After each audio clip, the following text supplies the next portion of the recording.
ಕೆಆರ್ಪೇಟೆ ಪಟ್ಟಣದ ಹಳೆ ಮೈಸೂರು ರಸ್ತೆಯಲ್ಲಿ ನೂತನವಾಗಿ ನಿರ್ಮಾಣಗೊಂಡಿರುವ ಶ್ರೀ ಲಕ್ಷ್ಮಿ ರೆಸಿಡೆನ್ಸಿ ಲೇಔಟ್ ಅನ್ನು ಶಾಸಕ ಎಚ್ಡಿ ಮಂಜು ಉದ್ಘಾಟಿಸಿದರು. ಬಳಿಕ ಮಾತನಾಡಿದ ಶಾಸಕ ಎಚ್ಡಿ ಮಂಜು, ಬಹುತೇಕ ಗ್ರಾಮೀಣ ಭಾಗದ ಜನರು ಪಟ್ಟಣದಲ್ಲಿ ಸೂಕ್ತ ಸ್ಥಳದಲ್ಲಿ ಮನೆ ಕಟ್ಟಲು ಕನಸು ಹೊಂದಿರುವ ಜನರಿಗೆ ಶ್ರೀಲಕ್ಷ್ಮಿ ರೆಸಿಡೆನ್ಸಿ ಲೇಔಟ್ ಅನುಕೂಲಕರವಾಗಲಿದೆ.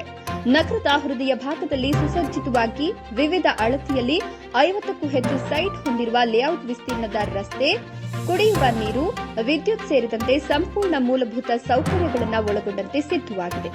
ಆಸಕ್ತಿ ಇರುವ ಸಾರ್ವಜನಿಕರು ಈ ನಿವೇಶನಗಳನ್ನು ಖರೀದಿಸಿ ತಮ್ಮ ಕನಸನ್ನ ನನಸು ಮಾಡಿಕೊಂಡು ಕೆಆರ್ಪೇಟೆ ಪಟ್ಟಣದ ಅಭಿವೃದ್ಧಿಗೆ ಸಹಕಾರಿಯಾಗಲಿ ಅಂತ ಹೇಳಿದರು. ಈ ಸಂದರ್ಭದಲ್ಲಿ ಕಿರಣ್ ಬಿ ಸೋಮಶೇಖರ್, ಗ್ರಾಮ ಪಂಚಾಯಿತಿ ಸದಸ್ಯ ಮರಡಹಳ್ಳಿ ಪ್ರದೀಪ್ ಸೋಮು, ಯುವ ಉದ್ಯಮಿ ಮರಡಹಳ್ಳಿ ವಿನಯ್ ಎಂಎನ್, ವಕೀಲ ಯೋಗೇಶ್, ಶಿಕ್ಷಕ ಹರೀಶ್, ಶಾಸಕರ ಆಪ್ತ ಸಹಾಯಕ ಅರಳಕುಪ್ಪೆ ಪ್ರತಾಪ್ ಸೇರಿದಂತೆ ಇನ್ನೂ ಹಲವರು ಉಪಸ್ಥಿತರಿದ್ದರು. ಸುದ್ದಿಯೊಂದಿಗೆ ಮನು ಮಾಕವಳ್ಳಿ, ಕೆಆರ್ಪೇಟೆ.